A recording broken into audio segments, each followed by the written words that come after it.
इसमें हम 2 श्लोकों की चर्चा कर चुके हैं। कई बातें स्पष्ट हो चुकी हैं, जैसे राग द्वेष के अभाव के लिए ही चारित्र का धारण किया जाता है, अन्य कोई क्रियाकांड का उद्देश्य नहीं है। और दूसरी बात, सम्यक दर्शन सम्यक ज्ञान पूर्वक ही वह चारित्र धारण किया जाता है। और तीसरी बात, राग द्वेष के अभाव होने पर 5 पापों का अभाव बहिरंग में अपने आप हो जाता है। अनपेक्षितार्थ वृत्ति का पुरुषः सेवते नृपति। जिसको पैसा कमाने का उद्देश्य नहीं है, वह नौकरी क्यों करेगा, महाकष्ट क्यों उठाएगा? बात समझ में आ रही है ना? तो वो मर पच करके गाली सुन करके भी वही व्यक्ति नौकरी करता है जिसको पैसों की आवश्यकता है, और जिसे पैसों की आवश्यकता नहीं है वो इस प्रकार नौकरी नहीं करेगा। वैसे यहाँ कहना चाह रहे हैं, जिसे अंतरंग में ही राग द्वेष नहीं है तो वह जीव बहिरंग में पाप क्यों करेगा? अंतरंग में अगर संभाव है, किसी के प्रति राग द्वेष नहीं है, वह हिंसा नहीं करेगा, झूठ नहीं बोलेगा, चोरी नहीं करेगा, कुशल रूप परिणाम नहीं करेगा, परिग्रह नहीं जोड़ेगा, कषाय रूप परिणाम। वास्तविक हमारे जो परिग्रह है वो कषाय ही है। कषाय का अभाव होने पर बाह्य परिग्रह भी अपने आप ही नष्ट हो जाते हैं, उनका ज़्यादा समय रहता नहीं। जिस प्रकार घातिया कर्मों के अभाव होने पर अरहंत परमेष्टि अनंत सुखी हो जाते हैं, फिर भी बहिरंग में शरीर आदि उपस्थित है, यही इसी लोक में विराजमान हैं, संसार में ही विराजमान है। ऐसा होने पर भी सिद्धों के सुख में इनके सुख में 1% भी कोई 0.1% भी कोई अंतर नहीं, दोनों का सुख बराबर है। केवल इतना है कि आघाती कर्म का अभाव नहीं हुआ। तो सब आघाती कर्म तो आप कहते हो बहिरंग कुछ करता नहीं, बस उसकी उपस्थिति मात्र दोष का कारण है। बात समझ में आई? उसकी उपस्थिति मात्र है। आपको जैसे चोट लग गई हो, चोट लग गई तो आपने पट्टी लगा दी चेतन उसके ऊपर, लेकिन वो जो जख्म है वो तो सही हो गया। वो सही होने के बाद भी आप पट्टी लगाते रहेंगे ऊपर, तो क्या कहेंगे लोग? क्या बात सही नहीं हो रहा है क्या, सही नहीं हो रहा है क्या अभी तक? अरे बोले नहीं नहीं सही हो गया, फिर भी मैंने पट्टी लगा रखा है ऐसी।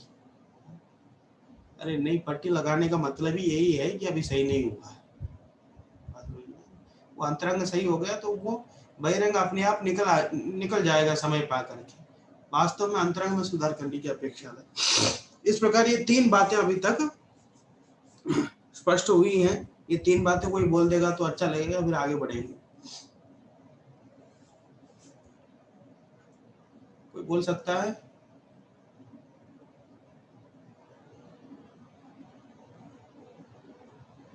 हाँ बोलो।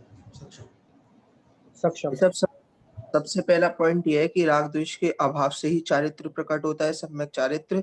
और फिर अभाव के लिए राग द्वेष के अभाव के लिए, हाँ, अभाव के लिए। फिर उसके बाद सम्यक दर्शन सम्यक ज्ञान सम्यक दर्शन सम्यक ज्ञान के सहित सम्यक दर्शन सम्यक ज्ञान के सहित सम्यक चारित्र प्राप्त होता है। और तीसरा पॉइंट है कि राग द्वेष के अभाव से और मतलब जो हिंसादी भाव है बहिरंग में, बहिरंग के अभाव से सम्यक चारित्र प्राप्त होता है। अंतरंग में राग द्वेष के अभाव होने से बहिरंग में पापादि जो क्रिया है उनका अपने आप ही अभाव हो जाता है। ठीक है, चलो ये 2 बातें, ये 3 बातें अपनी क्लियर हो गई हैं। अब हम आगे बढ़ते हैं। वीडियो ऑन रखना है सब लोग पीछे वाले। चलिए, अब चारित्र का लक्षण राग द्वेष का अभाव कहा है, इसी को श्लोक द्वारा समझाते हैं। ठीक है, अब देखो, अब इसमें पापों का नाम गिना करके फिर कह रहे हैं कि इनसे विरक्त होना ही चारित्र है। ठीक है, अब चारित्र का वास्तविक लक्षण बता रहे हैं। ठीक है, अभी तक तो उन्होंने लोग चारित्र किसे समझते हैं, लेकिन वास्तविक चारित्र है क्या, किस रूप समझना चाहिए, उन्होंने बता दिया राग द्वेष से जोड़ करके। अब वास्तव में चारित्र का लक्षण क्या है वो बता रहे हैं। ठीक है, चलो देखो सबसे अंतिम श्लोक दिखाई दे रहा है ना श्लोक सबको। हिंसा नृत चौर्येभ्यो हिंसानृतचौरेभ्यो मैथुन, मैथुन कर लो उसको, इसमें नु है ना, ना में वो की मात्रा है वो था में होना चाहिए, ठीक है। मैथुन सेवा परिग्रहाभ्याम च मैथुन सेवा परिग्रहाभ्यां च पाप प्रणालिकाभ्यो पाप प्रणालिकाभ्यो विरति संज्ञस्य चारित्रम्। विरति संज्ञस्य चारित्रम्। देखो हिंसा, हिंसा माने, अब एक एक आगे सब समझाने वाले 5 पापों को, है ना, इसलिए ज्यादा विस्तार नहीं करता हूं मैं। हम तो जानते हैं कि किसी जीव को मारना, सताना, उसी को यहाँ हिंसा कहा। त्रसजीवों की जो हिंसा है उसको मूल रूप से यहाँ उसके अभाव को अनुव्रत में लिया, और त्रस स्थावर दोनों जीवों के हिंसा है उसका अभाव को वहां महाव्रत में लिया। नृत, नृत माने झूठ, झूठ बोलना। चौर्येभ्यो, चोरी, किसी की वस्तु को, रखी हुई भूली हुई वस्तु को, पड़ी हुई वस्तु को बिना उसके किसी के अनुमति के उठा लेना, उठा के किसी को दे देना, ठीक है, ये चोरी। और मैथुन सेवा, मैथुन सेवा माने कुशील। परिग्रह, परिग्रहाभ्याम च, परिग्रह, ये 5 उन्होंने गिना दिए। हिंसा, झूठ, चोरी, कुशील, परिग्रह, ये 5 कैसे हैं? पाप प्रणालिकाभ्यो, पाप की प्रणालिका है। प्रणालिका माने क्या? नाले है। नाला समझते हो ना, बहुत बड़ा ऐसा नाला होता है, पाइप, पाइप जो होते हैं ना घर के, जो गंदा पानी जो बहता है घर का, वो जाकर के जिसमें मिलता है वो नाला जो बहता है। इस प्रकार पनाले, पनाले कहते हैं हिंदी में, पनाले। प्रणालिका माने पनाले कहते हैं, बहुत बड़ा नाला है। ये 5 नाले हैं। ये तुम्हारे सांगानेर के पास एक नाला है, वो अभी तो उसको अभी क्या वो द्रव्यवती नदी भी उसको नाम दे दिया, लेकिन वो एकदम नाला जैसे ही रहता है, वो तो नदी जैसा पानी नहीं है उसका। अब एक और तुम्हारे कॉलेज की तरफ और जाओ तो वो नालों से घिरा हुआ है तुम्हारा कॉलेज, है ना, अभी तो चेंज हो गया। तो वो गंदा पानी बहने का जो नाला होता है उसको बोलते हैं प्रणालिका। तो ये 5 पाप कैसे हैं? प्रणालिका है, पाप प्रणाली, पाप रूपी गंदा पानी इन 5 नालों से बहता है। कैसी उपमा दी उन्होंने, नाला कहा, नदी नहीं कहा।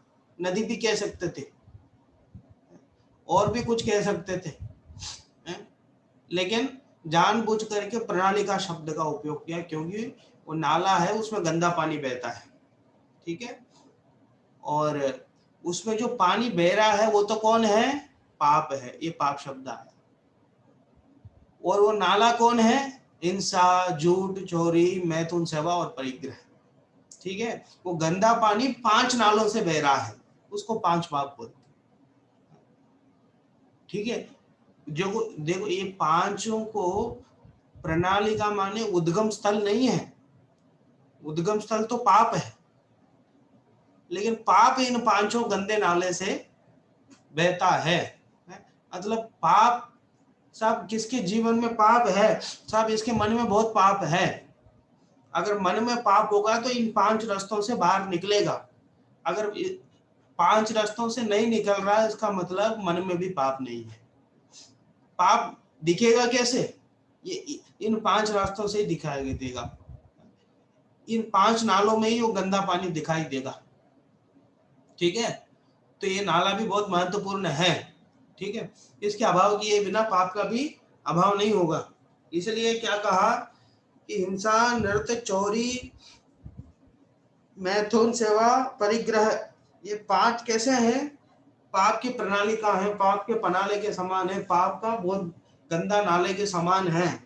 इसलिए संज्ञस्य, संज्ञस्य माने सम्यक ज्ञानी का विरति, विरक्त होना, इन 5 पापों से विरक्त होना, चारित्रम, अंतिम शब्द है ना चारित्रम, उसको चारित्र कहते हैं। ठीक है, ये जो 5 पाप हैं, गंदे नाले के समान 5 पाप हैं, इन 5 पापों को संज्ञस्य, सम्यक ज्ञानी द्वारा 5 पापों से विरति, विरक्त जो हुआ जाता है, जब सम्यक ज्ञानी विरक्त होता है उसको क्या कहते हैं? चारित्रम। 5 पापों से विरक्त होने का नाम चारित्र है। लेकिन कौन? सम्यक ज्ञानी। सम्यक ज्ञानी जब विरक्त होता है इनसे। ठीक है, चलो। हिंसा, नृत, चौर्येभ्यो मैथुन, सेवा, परिग्रहाभ्याम च पाप प्रणालिकाभ्यो विरति संज्ञस्य चारित्रम। पढ़ो अर्थ।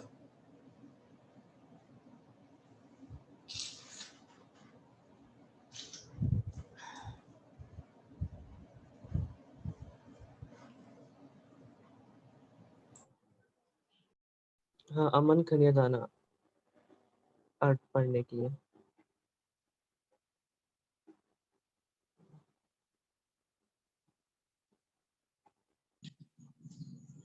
अर्थ: हिंसा, झूठ, चोरी, मैथुन, सेवा, सेवन, परिग्रह, ये 5 आने के बड़े रास्ते मतलब परनाला है। इनसे विरक्त हो जाना ही सम्यक ज्ञानी का चारित्र है। भावार्थ: निश्चय चारित्र तो वह समस्त प्रवृत्तियों से छूटकर परम वीतरागता के प्रभाव से परम साम्य भाव को प्राप्त होकर अपने ज्ञायक भाव रूप स्वभाव में चर्या है, उसी का नाम स्वरूपाचरण चारित्र है।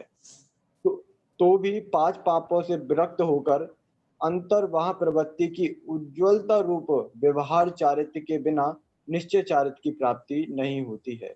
इसलिए हिंसादि 5 पापों का त्याग करना ही श्रेष्ठ है। 5 पापों का त्याग करना ही चारित्र है।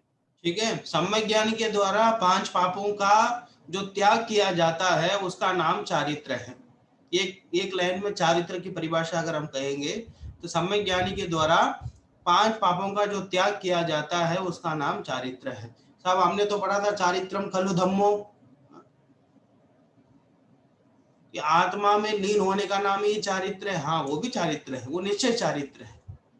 आत्मा में लीन होने का नाम ही निश्चय चारित्र है, लेकिन ये व्यवहार चारित्र के बिना वो निश्चय चारित्र नहीं होता है।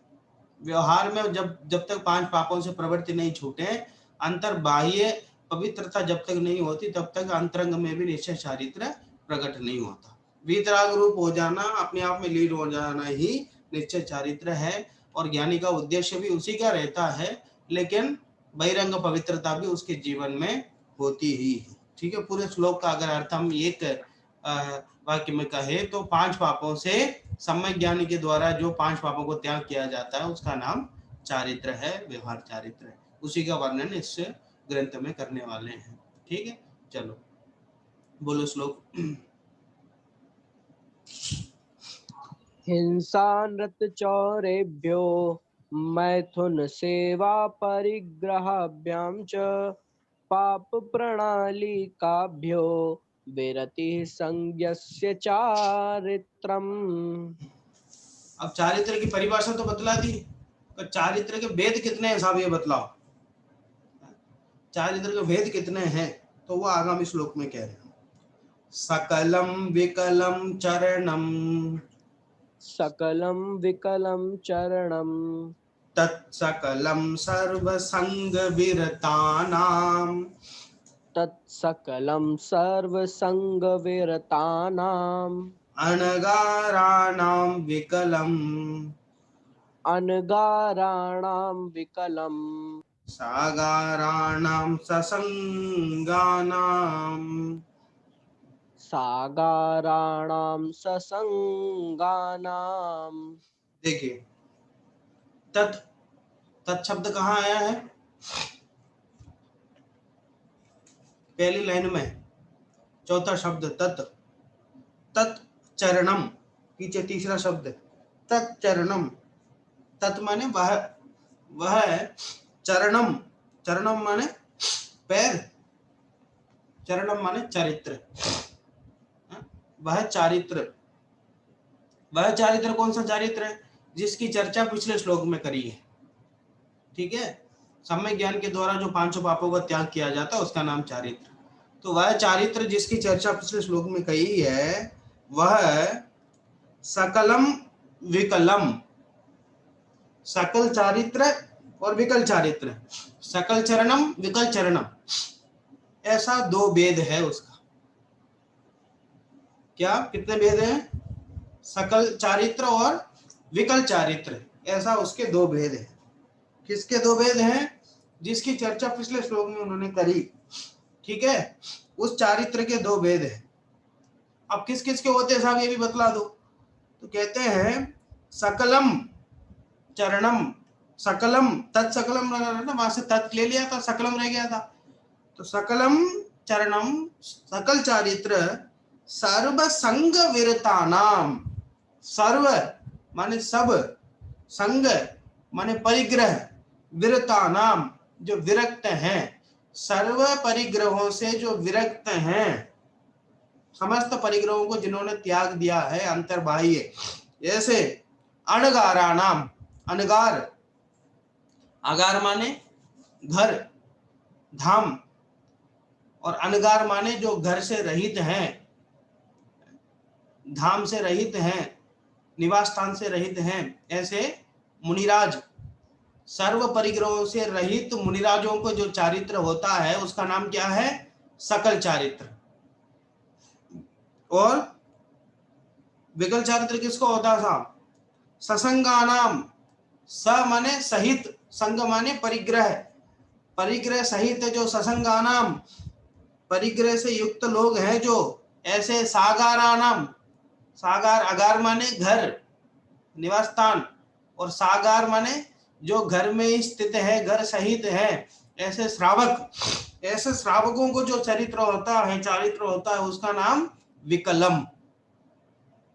ठीक है, विकल चारित्र कहते हैं। ठीक है, और पूरे श्लोक में दो बात कही गई, चारित्र के दो भेद हैं, सकल चारित्र और विकल चारित्र। सकल माने पूर्ण, विकल माने अधूरा, विकलांग बोलते हैं ना। सकल माने पूर्ण, विकल माने अधूरा, एक देश। ठीक है, तो पूर्ण चारित्र किसको होता है? मुनियों को होता है। और एक देश चारित्र किसको होता है? वो श्रावक को होता है। ठीक है, चारित्र के दो भेद हैं, सकल चारित्र विकल चारित्र। और सकल चारित्र माने पूर्ण चारित्र, वो वह होता है सर्व परिग्रह से रहित मुनियों को, और विकल चारित्र माने एक देश चारित्र, और वह होता है परिग्रहधारी गृहस्थों को। ठीक है, ये तीन बात इसमें कही गई है। सकलम विकलम चरणम, तत्सकलम सर्व संग विरतानाम, अनगाराणाम विकलम, सागाराणाम ससंगानाम। बोलिए अर्थ पढ़िए। अर्थ, समस्त अंतर और वाह परिग्रह से विरक्त, जो अनगार अर्थात ग्रह मठादि नियत स्थान रहित वन खंडादि में परम दयालु होकर निरालंबी विचरण करते हैं, ऐसे ज्ञानी मुनीश्वरों के जो चारित्र होता है वह सकल चारित्र है। ज्ञानी विशेषण उन्होंने लगा दिया। ठीक है, जो ज्ञानी हो गए, सम्यक दृष्टि सम्यक ज्ञानी होंगे, उन ऐसे मुनियों का जो चारित्र होता है वही सकल चारित्र कहलाता है। ठीक है, पढ़ो। जो स्त्री पुत्र धन धान्य आदि परिग्रह सहित घर में ही निवास करते हैं, जिन वचनों के श्रद्धानी हैं, न्याय मार्ग का उल्लंघन नहीं करते हैं, पापों से भयभीत हैं, ऐसे ज्ञानी गृहस्थों के विकल चारित्र है। यहाँ भी ज्ञानी लगा दिया, कह रहे यहाँ भी गृहस्थ में भी जो श्रावक है वो जो जो चारित्र पालते हैं उन सबको ऐसा नहीं हो जाता। ऐसे लोग प्रतिमाएं ले लेते हैं, वो पालने लगते हैं। बोले सबको विकल चारित्र नहीं कहलाएगा, ज्ञानी होना चाहिए, सम्यक दर्शन सहित होना चाहिए, सम्यक ज्ञान सहित होना चाहिए, ऐसे लोगों को न्याय मार्ग का पालन होना चाहिए, जिन वचनों के श्रद्धा नहीं होना चाहिए। घर में रहना कोई बहुत बड़ा दोष नहीं है, कहीं भी रह करके धर्म का पालन हो सकता है, लेकिन न्याय मार्ग का पालन अपने जीवन में हो और पापों से भयभीत हो, जिन वचनों की श्रद्धा नहीं हो और ज्ञानी हो, सम्यक दर्शन सहित हो। और सम्यक दर्शन किस चिड़िया का नाम है ये तो पता ही नहीं है, और चारित्र तो इतना पालते हैं कि एकदम शुद्ध चीजों का हम ग्रहण करते हैं। अब ये प्रतिमा है, वो प्रतिमा है, ये अनुव्रत है, वो अनुव्रत है, और सम्यक दर्शन के बारे में कोई खबर ही नहीं। और पूरा करनानियों का पूरा ज्ञान है, धवला पूरा पढ़ रखा है, बात समझ में आ रही ना, ये ज्ञान है उसका ज्ञान, लेकिन सम्यक दर्शन के बारे में कोई चर्चा सुनने को तैयार नहीं। आत्मा की बात की कुछ खबर नहीं है, वो 3 बार सामयिक करते सब करते हैं, बात समझ में आई ना। इसलिए इन्होंने ज्ञानी गृहस्थों के विकल चारित्र होता है, ठीक है। वो विकल शब्द लगा दिया तो उसकी कोई हीनता नहीं है, बात समझ में आ रही ना। उसको शास्त्रों में एक देश चारित्र कहा है, बात समझ में आ रही ना, एक देश चारित्र कहा है। देखो वो यद्यपि विकल कहो चाहे एक देश कहो, बात तो एक ही है, लेकिन कहने का तरीका क्या है। तो ग्लास में पानी है, आधा पानी है, अब वो क्या किसी को दिखा के कहे कि भैया ये क्या है इसमें का, भाई ये तो ग्लास आधा खाली है ऐसा भी कह सकते हैं, ग्लास आधा भरा है ऐसा भी कह सकते हैं, बात समझ में आ रही है। ग्लास आधा भरा है इसका मतलब सकारात्मक सोच है, ठीक है। नहीं अभी तो खाली है, मतलब ये तो नकारात्मक सोच है कि भैया इतने लोग आ रहे हैं, पढ़ रहे हैं, लिख रहे हैं, समझ रहे हैं, अच्छा हो रहा है, ये सकारात्मक सोच, ये देखने का नजरिया है। क्या है, कुछ तो है नहीं है, कोई तो पढ़ता लिखता है नहीं है, ऐसे जबरदस्ती यहाँ बोलते हैं लोग बच्चे, वापस जाके वही वही काम करते हैं, कोई मतलब तो है नहीं, काय के क्या है, कुछ तो होता नहीं है, दिखावा हो रहा है, ये देखने का नजरिया है। ये कि मतलब उसी ग्लास को देख करके भी ये ग्लास आधा भरा है ऐसा कहना है सकारात्मक सोच है, उसको कहना ये तो आधा खाली है, मतलब वो कमी तो सब जगह होंगी, बिना कमी की कोई जगह नहीं। बात समझ में आई ना। तो कमी निकालने वाले तो सिद्धशिला में भी कमी निकाल सकते हैं, इतने ऊपर बिठा दिया ला करके, या जियो के सिग्नल भी नहीं मिलते हैं, बात समझ में आ रही ना। इतने ऊपर इतनी ऊंचाई में हवा चले तो एकदम दिक्कत होती है, कमी निकालने की बात थोड़ी है, जिसकी दृष्टि कमी पे जाती है देखता है, लेकिन जो काम हो रहा है उस पर दृष्टि भी जानी चाहिए हमारी, बात समझ में आ रही ना। तो वो उसको कहते हैं सकारात्मक दृष्टिकोण, इसलिए उसको विकल चारित्र यद्यपि कहा यहाँ समंतभद्र स्वामी ने, लेकिन शास्त्र में उसको एक देश चारित्र, मतलब वो अंतर समझ में आ रहा है ना आपको। विकल चारित्र कहना और एक देश चारित्र कहना, दोनों में अंतर क्या है। विकल माने कम, विकलांग है, अब विकलांग कहना और दिव्यांग कहना, अंतर पड़ता है ना दोनों में, सकारात्मक दृष्टिकोण का अंतर पड़ता है ना। चल ये समझ में आ गया। श्लोक 3 बातें कही गई हैं उस चारित्र की जो बात कर रहे थे, सम्यक ज्ञान के द्वारा 5 पापों का जो त्याग किया जाता है उसका नाम चारित्र है। उसके 2 भेद हैं, सकल चारित्र और विकल चारित्र। सकल माने संपूर्ण चारित्र और विकल माने एक देश चारित्र। और ऐसा चारित्र सर्व परिग्रह से रहित जो अनगार है, मुनि है, उनको सकल चारित्र होता है। और परिग्रह सहित जो घर में ही रहते हैं, ऐसे जो गृहस्थ हैं, उनको विकल चारित्र होता है, ठीक है। ये 3 बातें इसमें कही गई। पढ़ो श्लोक, कौन पढ़ेगा? जिसको भी पढ़ना है रेज हैंड कर सकता है।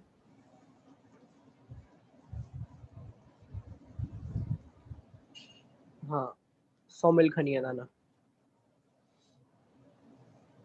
हेलो, आवाज आ रही है? हाँ जी।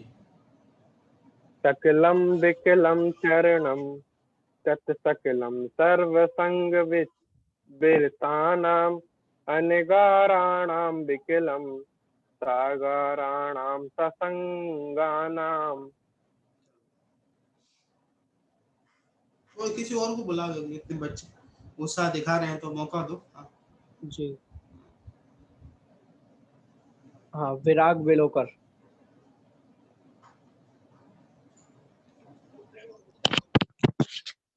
सकलकलं चरणं सकलं सर्वविरतानाम् अनगाराणां विकलं सागराणां ससंगानाम्।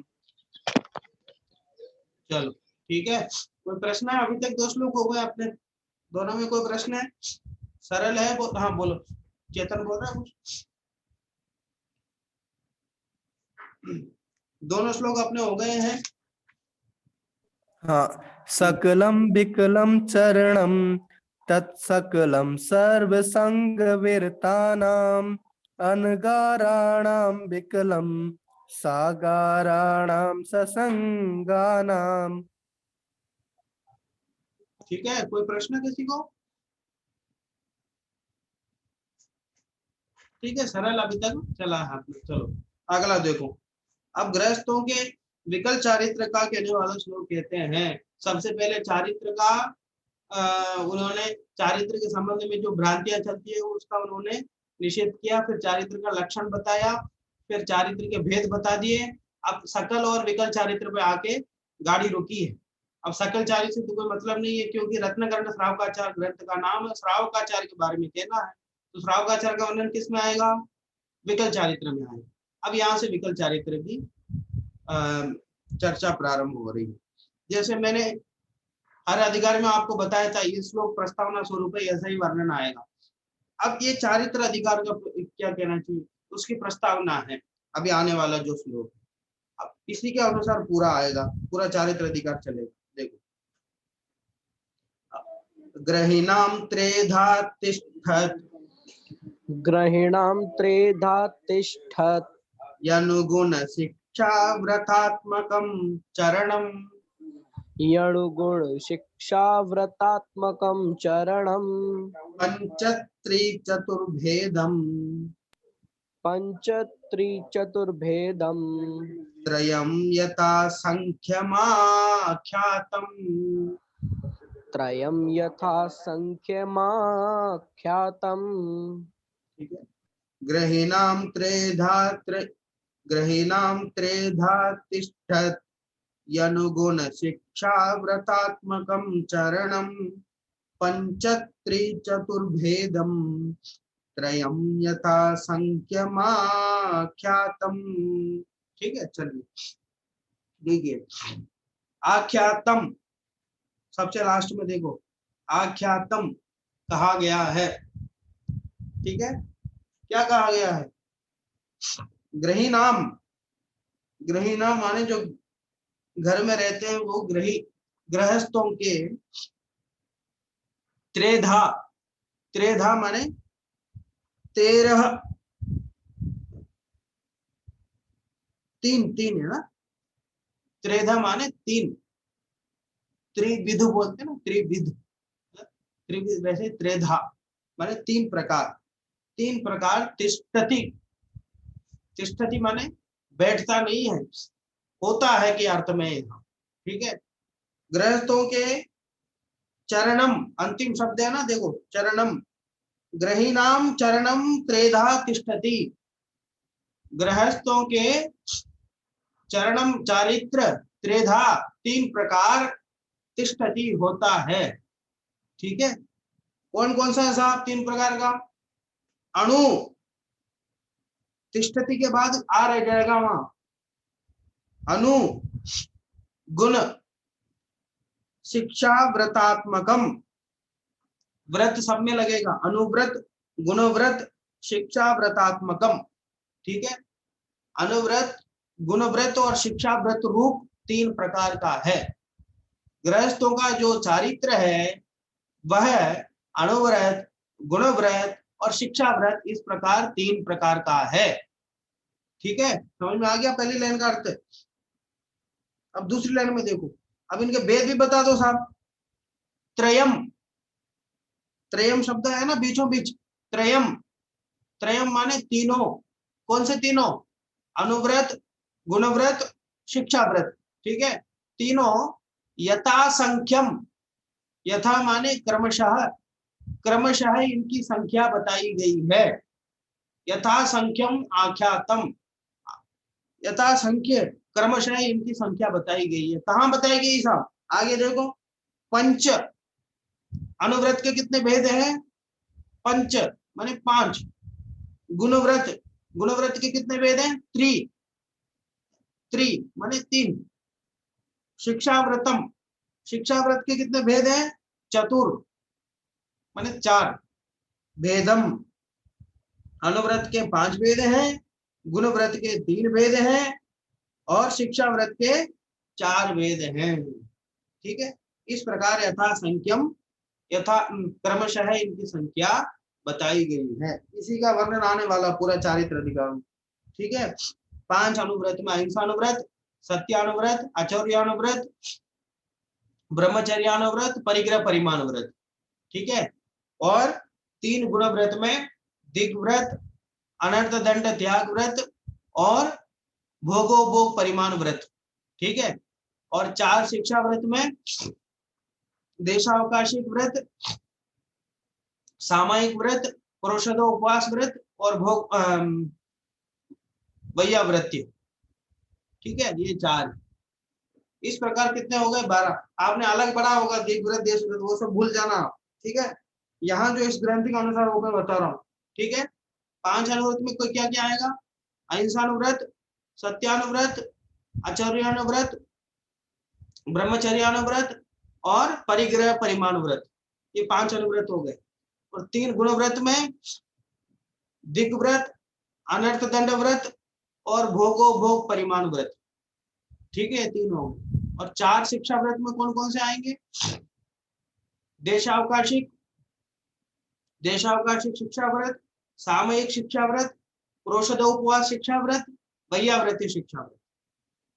ठीक है, अनुव्रत क्यों कहते हैं? ये 5 पापों को अनुमानित स्थूल, स्थूल रूप से जो त्याग होता है उसको अनुव्रत बोलते हैं। सूक्ष्म, स्थूल और सूक्ष्म दोनों प्रकार से जो त्याग होता है उसको महाव्रत बोलते हैं। तो इसलिए उसको अनुव्रत के समान अनुव्रत कहा। और गुणव्रत क्यों कहा? अनुव्रतों में अनुव्रत के पालन के गुणों में जो वृद्धि करता है उसको गुणव्रत बोलते हैं। गुना करते हैं ना, गुना माने क्या होता है? गुना माने उसको बढ़ाना होता है ना। तो अनुव्रतों में जो वृद्धि करें उसको गुणव्रत बोलते हैं। और शिक्षा व्रत किसको बोलते हैं? जो गृहस्थ जीवन में मुनि बनने की शिक्षा देवे उसको शिक्षा व्रत बोलते हैं। अनुव्रत माने अनुमाने स्थूल, जो स्थूल पापों का त्याग हो उसे अनुव्रत कहते हैं। और जो अनुव्रतों में अनुव्रत के गुणों को बढ़ावे उसको गुणव्रत कहते हैं। और जो गृहस्थ में ही मुनि बनने की प्रेरणा देवे, शिक्षा देवे, उसका नाम शिक्षा व्रत। अनुव्रत 5 प्रकार का है, गुणव्रत 3 प्रकार का है और शिक्षा व्रत 4 प्रकार का है। ठीक है, ये गृहस्थ के इस प्रकार 12 व्रत होते हैं। ठीक है, 5 3 8, 8 4 12। इसको ही 3 प्रकार का कहा जाता है। 3 प्रकार का कहेंगे तो क्या क्या कहेंगे? अनुव्रत, गुणव्रत और शिक्षा व्रत। ठीक है, चलो 12 प्रकार का कहेंगे तो 5 अनुव्रत, 3 गुणव्रत और 4 शिक्षा व्रत। ये गृहस्थों के व्रत गए हैं। इसी का अध्ययन हम करने वाले, लगभग 120 श्लोक तक इन्हीं का वर्णन चलेगा। 5 अनुव्रत का चलेगा, उनका स्वरूप बताएंगे, फिर उनका अतिचार बताएंगे, फिर उनमें प्रसिद्ध व्यक्तियों का नाम बताएंगे, फिर पापों में प्रसिद्ध व्यक्तियों का नाम बताएंगे, फिर गुणव्रत का स्वरूप बताएंगे, फिर गुणव्रत का स्वरूप बताएंगे और उनके अतिचारों की चर्चा करेंगे। फिर उसके बाद शिक्षा व्रत का स्वरूप बताएंगे, फिर 4 शिक्षा व्रतों का स्वरूप अलग अलग बताएंगे, फिर उनके अतिचारों की चर्चा करेंगे, फिर उनमें प्रसिद्ध व्यक्तियों का नाम बताएंगे। इस प्रकार ये 12 व्रतों की चर्चा करेंगे 120 नंबर श्लोक तक। फिर उसके बाद समाधि एवं संलेखना अधिकार वो प्रारंभ करेंगे, वो 135 श्लोक तक चलेगा, 139 तक करीब। फिर उसके बाद प्रतिमा अधिकार, 11 प्रतिमा का अधिकार चलेगा, तो वो 150 नंबर श्लोक तक वो पूरा चलेगा। ठीक है, ये पूरा ग्रंथ की अभी जो शेष चर्चा वो है। ये श्लोक का अर्थ समझ में आ गया आपको? पढ़ो इसका अर्थ पढ़ो।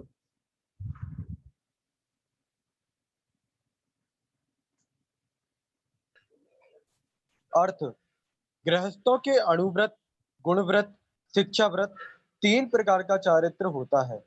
उस 3 प्रकार के चारित्र के क्रमशः 5, 3, 4 भेद परमागम में कहे हैं। भावार्थ, जो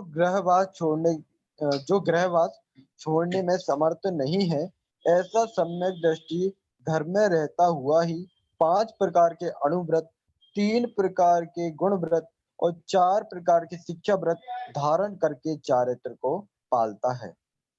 ठीक है, सरल है। बोलो श्लोक बोलो।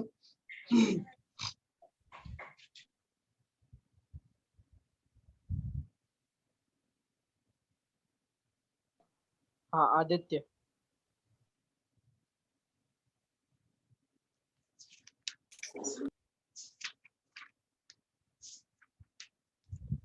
चलिए कोई बात नहीं।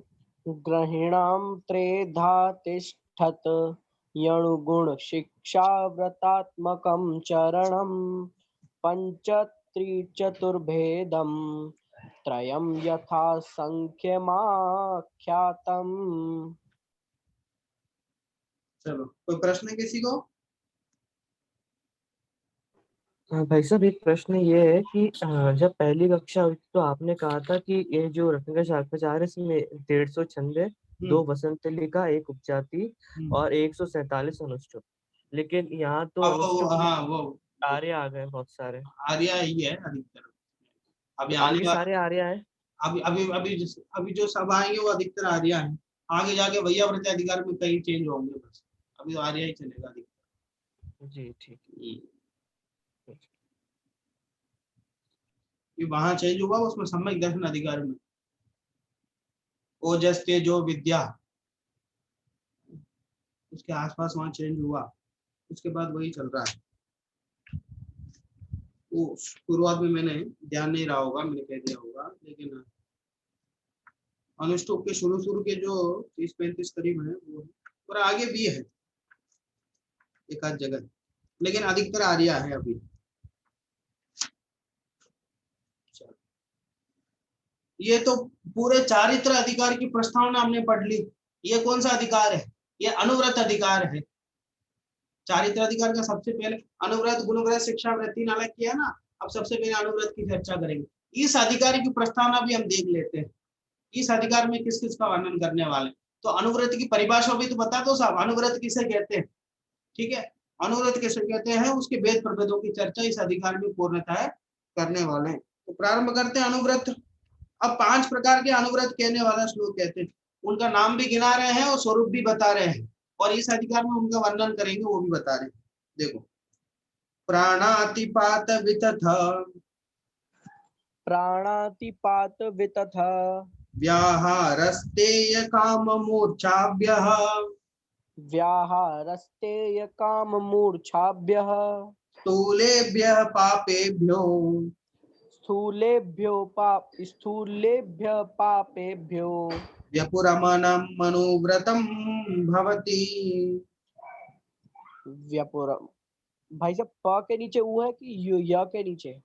हाँ, या के नीचे, या हाँ। व्युपरम व्युपरमणमर व्युपरम व्यपुरमणमनोव्रतं भवति, भवति। है ना?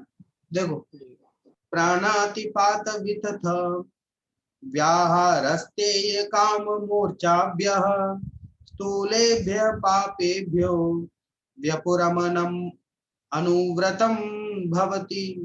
व्यपुरमणम बोलेंगे तो अनुव्रतम लेना पड़ेगा, या फिर व्यपुरमणम अनुव्रतम भवति, ये ज्यादा सही है। भाई साहब प के नीचे ऊ आ रहा है आपका। हाँ भाई साहब मेरा जी। व्यपु व्यपु बोल रहे हैं भाई साहब।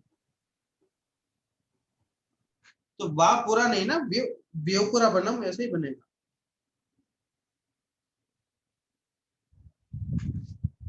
व्यपुरमणम ऐसे ही बनेगा, व्यपु ऐसे ही तो बोल रहा हूं, सही बोल। व्युपरम लिखा भाई साहब यहाँ पे। हैं? व्युपरम। नहीं व्यापुर रमणम आएगा भाई वो। यानी कि प के नीचे ऊ है। नहीं सुनो, जी रमणम देखो, रा को तुम इधर ले रहे हो इसलिए परेशानी हो रही है।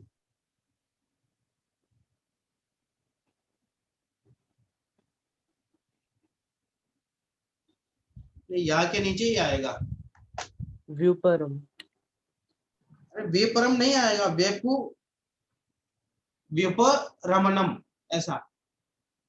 व्युपर हाँ मणम, ठीक है। अरे परम पढ़ रहे हो तुम लोग, रमणम लेना है इसलिए वो परेशानी हो रही है। तो परम शब्द क्यों बोलना चाहते हो? व्युपरमणम। व्युपरमणम ऐसा बोलना। हाँ। प्राणातिपात वितत व्याहारस्तेय काम मूर्छाभ्यः स्थूलेभ्य पापेभ्यो व्यपरमणम अनुव्रतम भवति, है ना। आधा भाव और यू, व्यपरमणम। चल, प्राणातिपात, प्राणातिपात, प्राण अतिपात। प्राण माने 10 प्रकार के प्राण होते हैं, 5 इंद्रिय, 3 बल, मन वचन काय, आयु और श्वासोच्छ्वास, ये 10 हो गए। 10 प्राणों की जिसमें हिंसा हो, ये द्रव्य प्राण है। आत्मा की ज्ञान दर्शन आदि जो गुण है वो भाव प्राण है। तो प्राणों की हिंसा, अतिपात माने हिंसा, जिसमें प्राणों की हिंसा होती है उसको, प्राणों को मारना होता है, घात करना होता है, वियोग करना होता है, उसका नाम हिंसा है। तो प्राणातिपात माने हिंसा। और वितत, वितत व्यवहार, वितत व्यवहार माने झूठ बोलना, वितत व्यवहार माने झूठ बोलना। और स्तेय, स्तेय माने चोरी करना।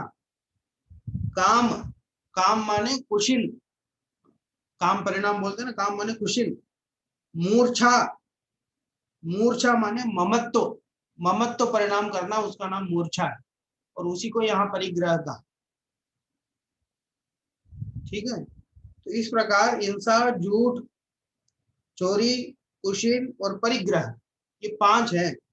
स्थूलेभ्य पापेभ्यो, इन 5 पापों का, स्थूलेभ्य, स्थूल व्यपुरमणम, स्थूल जो विरक्ति होती है, स्थूलता से जो इनकी विरक्ति होती है, व्यपुरमणम माने विरक्त होना, उसको अनुव्रतम भवति, वह अनुव्रत होता है।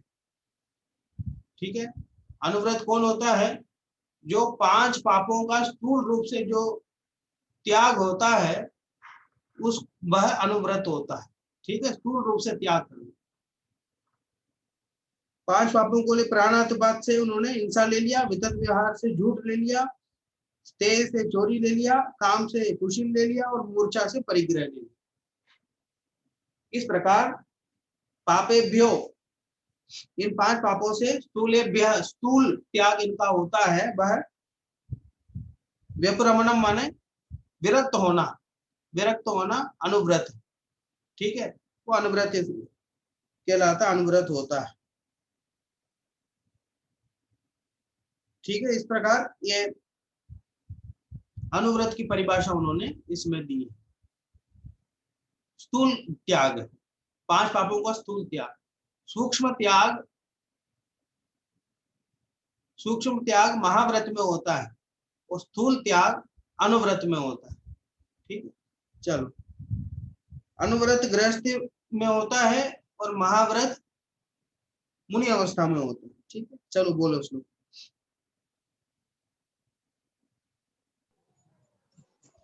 प्राणातिपात वितथ व्याहारस्तेय काम मूर्छाभ्यः स्थूलेभ्य पापेभ्यो व्यपरमणम अनुव्रतम भवति। अर्थ पढ़ो।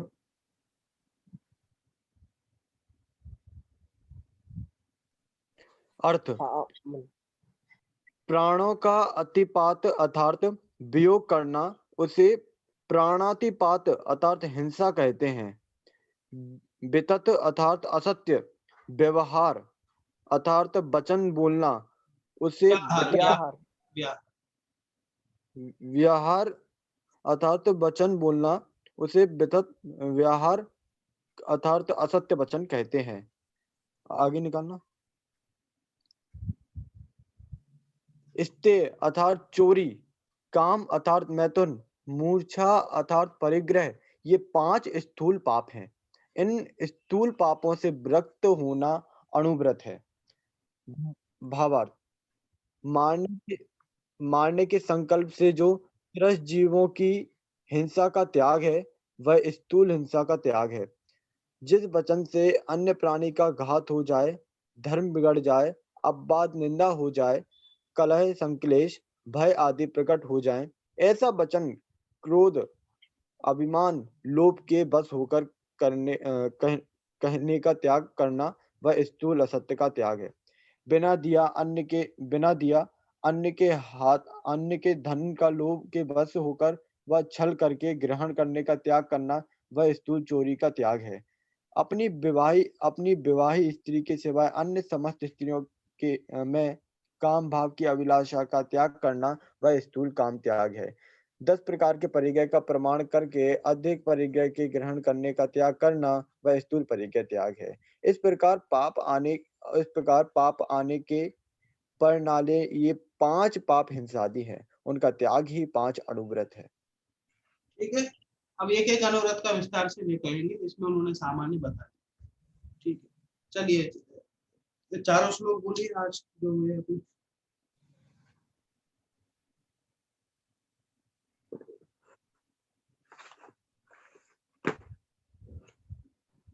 जिसको भी पढ़ना है रेज कर सकता है।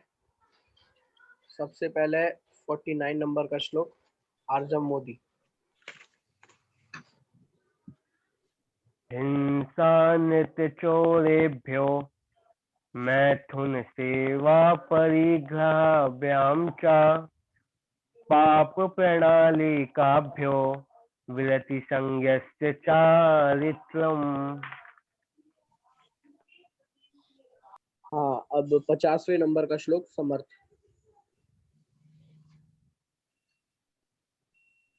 सकलं विकलं चरणं तत्सकलं सर्वसंगविरतानाम् अनगाराणां विकलं सागाराणां ससंगानाम्। हाँ, 51 नंबर का श्लोक, सक्षम। ग्रहिणां त्रेधा तिष्ठत यणुगुणशिक्षावृतामकं चरणं पञ्चत्रिचतुर्भेदं त्रयं यथा शङ्खमाख्यातम्।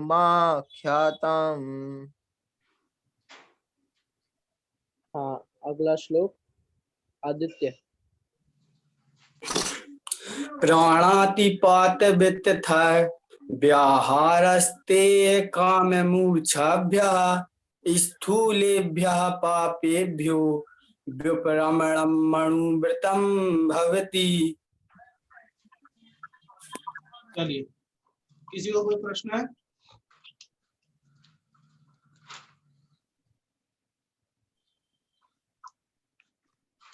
चलिए प्रश्न लिखिए। कहाँ तक लिखवाया मैंने प्रश्न अभी? 48 तक लिखवा दिए कौन? अंतरंग शुद्ध होए बिना बहिरंग क्रियाएं कार्यकारी नहीं है, ये वाला। चारित्र का लक्षण लिखिए।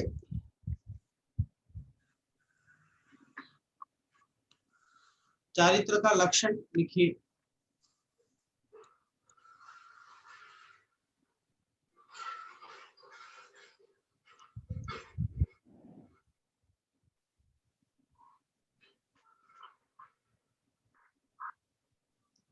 चारित्र के भेदों की चर्चा करते हुए, दूसरा प्रश्न है, चारित्र के भेदों की चर्चा करते हुए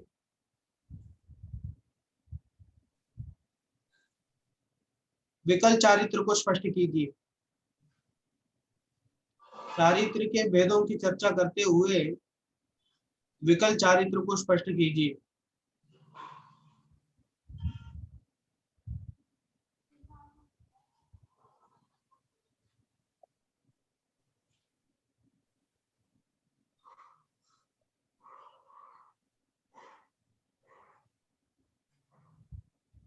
अनुव्रत किसे कहते हैं,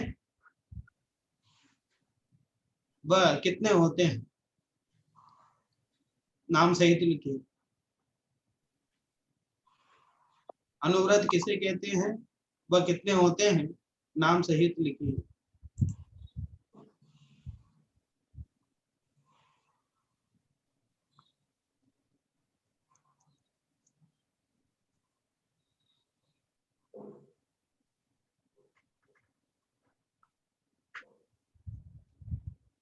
ठीक है, समय हो गया है प्रवचन का। आप